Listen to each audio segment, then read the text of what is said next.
Bonjour la Fire Family, bienvenue dans cette nouvelle vidéo. Hier donc j'ai fait une vidéo hommage à un CRS, la police, à Nicolas du coup, secours en montagne qui est décédé. Je vous invite à aller voir la vidéo si vous ne l'avez pas encore vue. Voilà, j'ai fait une vidéo hommage, ça me tenait à cœur de faire cette vidéo. Et aujourd'hui je voulais vous partager un témoignage de Gilles réalisé par le Nouvel Obs. Donc c'est un article sur un site internet. Je vous invite bien entendu après avoir regardé cette vidéo à aller voir cet article parce que je vais pas tout raconter sur cette vidéo, mais c'est très intéressant et on en sait un peu plus sur ce métier de secouriste en haute montagne.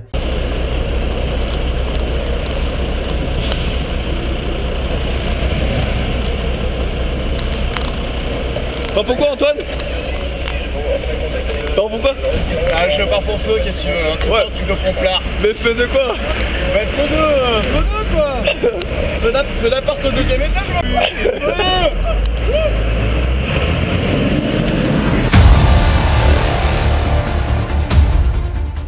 Alors avant de commencer, sachez que vous pouvez commander mon livre, L'incendie de ma vie, c'est mon petit bébé.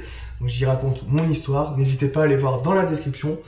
Voilà, merci pour vos retours, vous avez été nombreux à partager vos retours et ça me fait très plaisir. Et donc voilà, Gilles, secouriste en haute montagne, a perdu une vingtaine de collègues. Voilà, déjà ça annonce l'article. Tous les jours ou presque, l'hélicoptère des secours survole la vallée d'Or au-dessus du village de Saint-Lary-Soulan, dans les Hautes-Pyrénées, à la recherche de blessés isolés, le fracas de ces pales. Environ 250 interventions par an. Si le blessé est accessible par l'hélicoptère, l'équipe de Gavarni, accompagné d'un médecin du SAMU, se tient prêt à décoller. Alors, petit disclaimer, l'article date de 2014, donc l'article est un peu vieux. Du coup, voilà, il y a peut-être des choses qui ont changé sur les situations des casernes ou des endroits où décollent les hélicoptères. Tout ça, ça a peut-être changé, mais en tout cas, voilà, je tenais à vous le dire. Sinon, les CRS de Saint-Lary devront intervenir par la voie terrestre afin de prodiguer les premiers soins sur place et transmettre les constantes du blessé au médecin qui décidera s'il peut être élitreillé ou non. Voilà, donc ça c'est la façon dont il procède.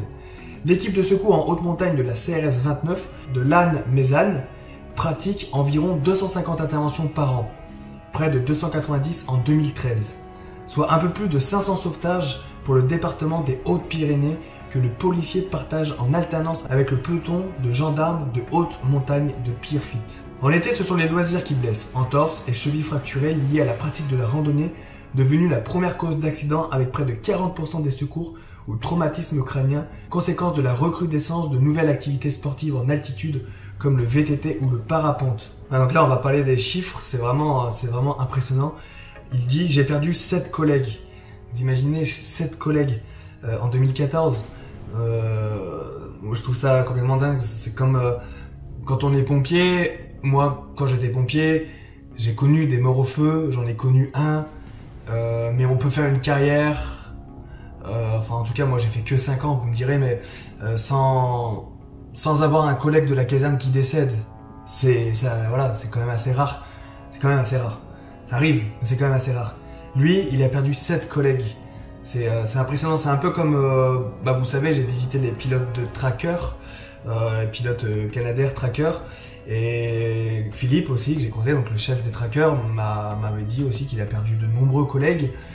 C'est vrai que c'est impressionnant, moi ça me touche toujours quoi. Accident d'hélicoptère, avalanche, chute de pierre, la profession paye un lourd tribut à sa mission. Le rapport de la Cour des comptes confirme ce macabre bilan.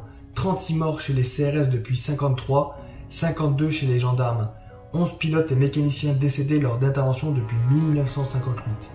Une quarantaine de blessures sérieuses sont également recensées chaque année par la Direction centrale des compagnies républicaines de sécurité. Des chiffres qui, ramenés aux effectifs réduits des sauveteurs en haute montagne, font peur. Ça fait frisson dans le dos quand même. J'ai perdu 7 collègues en 5 ans et une vingtaine depuis le début de ma carrière. Franchement, c'est choquant quoi. Donc voilà, à la fin de l'article, il y a un petit question-réponse. Là aussi, c'est très intéressant. Quel est votre contrat et votre salaire? Je suis fonctionnaire d'État, brigadier chef, 6e échelon. Mon salaire s'élève selon une grille nationale de 2600 € par mois, tout compris, comme un brigadier chef classique de la police nationale. Voilà, je vous le rappelle, l'article est sorti en 2014, le salaire a certainement évolué, voilà, mais en tout cas à l'époque c'était ça. À quel moment vous débarrassez-vous de votre tenue de travail? Jamais. Dans notre métier, même quand on enlève notre tenue officielle, on continue à s'entraîner ou à se former en dehors des horaires de travail. Il n'y a pas vraiment de coupure. On ne ferme jamais vraiment les portes. J'habite en plus près des Pyrénées, donc mon lieu d'intervention est tous les jours face à mes yeux. C'est beau, mais mon métier me reste perpétuellement en arrière-plan. Ouais, vous voyez, c'est ça, quand on fait ce genre de métier, on est toujours dedans, quoi. Quel rôle estimez-vous jouer? Notre mission ne se limite pas aux interventions en altitude. Elle s'accompagne en amont d'un travail de prévention dans les collèges afin de sensibiliser les jeunes aux risques de la montagne ainsi que des formations aux techniques d'intervention en hauteur auprès de différents intervenants, médecins de montagne, magistrats ou encore le GIPN. Là, j'aime bien ces 3 questions. Votre travail vous demande-t-il un effort physique? Oui, bien sûr, l'aspect physique est prépondérant. Spéléo, alpinisme, VTT, randonnée, escalade, tout est bon. Notre travail demande une activité physique régulière, intense et polyvalente. C'est un gage d'efficacité pour nous-mêmes, surtout pour la personne secourue. En revanche, il est interdit de se blesser. Voilà, c'est comme sapeur-pompier. Voilà, quand on va secourir des gens, il faut avoir une bonne condition physique. Votre travail vous demande-t-il un effort mental? Oui, nous travaillons aussi avec le cérébral. Nous devons rester en quête d'évolution technique et matérielle afin d'améliorer nos techniques d'intervention et de secours. Dans l'action, il faut également savoir se montrer serein malgré d'importantes responsabilités et faire les bons choix rapidement. Là aussi, ouais, mentalement, vous imaginez, vous êtes secours en montagne, vous arrivez pour la plupart du temps en hélicoptère, il faut descendre. Souvent, les conditions climatiques sont violentes. Enfin, en tout cas, il fait froid, il y a la neige et tout. Peut-être du vent. Le sauveteur doit descendre, faire un bilan. Les victimes sont certainement stressées, peut-être en état de choc, peut-être inconscientes, on ne sait pas. Certainement peut-être très gravement blessées. Il faut gérer tout ça. C'est vraiment impressionnant. Moi, franchement, ces sauveteurs-là ont vraiment toute mon admiration. Avez-vous l'impression de bien faire votre travail? J'essaie en tout cas de faire du mieux que je peux. C'est un travail qui demande de la polyvalence et pour lesquels l'âge sert car l'expérience est prépondérante. Ce métier oblige à apprendre en permanence tout en restant humble et modeste. Au-delà de l'aspect sportif et médical, j'apprécie avant tout les relations humaines et les rencontres sans barrière ni différence de classe ou de valeur. Donc voilà, c'est un peu comme le métier de sapeur-pompier. Plus vous avez de l'expérience, plus vous avez du temps de service, plus vous avez de l'expérience. Et l'expérience, c'est vraiment utile dans ce genre de métier. Vraiment, vraiment utile. Plus vous ferez d'interventions, plus vous allez cumuler de l'expérience, c'est vraiment intéressant. Qu'y a-t-il de plus pénible dans votre travail? Notre métier nous oblige parfois à faire des choses difficiles pour lesquelles nous ne sommes pas formés, comme l'annonce d'un décès à une famille. Et ce que je redoute par-dessus tout, encore plus que l'échec d'une opération, c'est l'impuissance des secours. Quand on a fait tout ce qu'on pouvait, mais que l'opération finit mal, on peut alors souffrir du sentiment d'impuissance. Cela peut être très difficile, en particulier quand des enfants sont touchés. Enfin, je pense que l'on souffre d'un certain manque de reconnaissance. J'ai conscience que notre métier reste privilégié, mais en interne, il n'est pas toujours suffisamment valorisé malgré tout. Voilà, et c'est pour ça que je voulais aussi faire cette vidéo, en plus de la vidéo hommage que j'ai faite hier, tout simplement pour éclairer ce métier, cette profession. Personnellement, j'en avais pas beaucoup entendu parler, j'entendais beaucoup parler de PGHM, mais c'est vrai qu'il y a plusieurs secours en montagne. Il y a le Grimpe, il y a les pompiers bien sûr qui font du secours en montagne, il y a les CRS montagne, et le PGHM, et il y a les associations aussi, il y a aussi des associations avec des guides de haute montagne, etc. C'est vraiment toute une organisation et c'est très intéressant. Je ferai d'autres vidéos de toute manière sur le sujet, je pense, parce que ça m'intéresse vraiment d'approfondir sur certaines associations et certains aspects du métier. Voilà. Si vous deviez mettre une note à votre bien-être au travail sur 20, quelle serait-elle? 18 sur 20, car c'est un beau métier. Si c'était à refaire, je le referais. J'ai le sentiment d'avoir une vie professionnelle bien remplie malgré les dangers. Voilà ce qu'on pouvait lire de l'article. Donc voilà, je trouve ce témoignage très intéressant et c'est pour ça que je voulais vous le partager. Et en tout cas, je remets une couche, mais on pense à Nicolas, sa famille, qui est décédé du coup il y a très peu de temps. Et en plus, on n'en a pas beaucoup entendu parler. Vous savez, la vidéo que j'ai faite hier, j'avais pas beaucoup d'informations pour faire la vidéo, mais je tenais vraiment à la faire parce que quand quelqu'un décède dans le milieu des secours, que ce soit policier ou pompier, je me dois un peu d'en faire un hommage parce que déjà je suis le seul à faire ça, et puis moi je veux vraiment mettre en lumière, parce que c'est des héros, ces gens-là, c'est des héros.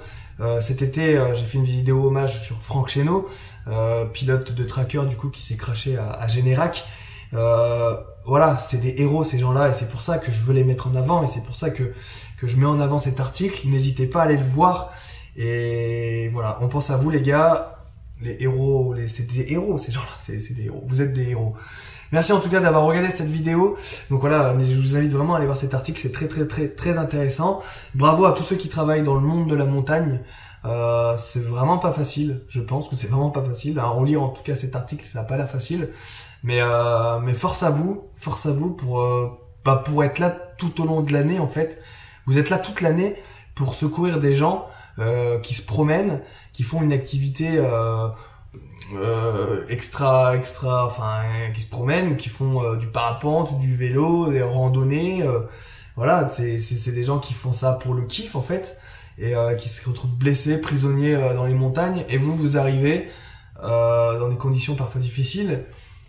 C'est complètement ouf. Vous avez vraiment tout mon respect, et je tenais vraiment vous mettre en lumière et vous rendre hommage en tout cas. Bravo à vous, et merci pour tout ce que vous faites tout au long de l'année. Voilà. Et voilà, merci infiniment. Voilà, je vous le dirai jamais assez, mais merci infiniment. Merci en tout cas d'avoir regardé cette vidéo. N'hésitez pas à lâcher le pouce bleu, partagez cette vidéo à vos amis, et abonnez-vous à ma chaîne YouTube. Il y a d'autres vidéos qui arrivent, notamment demain. Demain, je suis avec le Grimpe à Taïwan. Vous savez, là, je suis à Taïwan. Compétition Grimpe, compétition internationale Grimpe. Donc du coup, secours sur corde, tout ça, ça va être trop bien. C'est pas la première fois que je le fais, que je filme cet événement. Voilà, je suis un peu le caméraman officiel maintenant de ce genre de compétition. Et demain, je vous balance le teaser de cette compétition. J'ai vraiment trop hâte. Ça va être sport, parce que je vais courir dans tous les sens, filmer avec le drone, essayer de vous faire un maximum de belles images. Donc voilà, abonnez-vous à ma chaîne YouTube pour suivre tout ça. On se retrouve donc demain pour ça, et rompez que Sainte-Barbe vous protège. Et puis à demain pour la prochaine vidéo. Prenez soin de vous, faites attention sur l'intervention. À demain, l'affaire famille. Ciao. Mets ton main.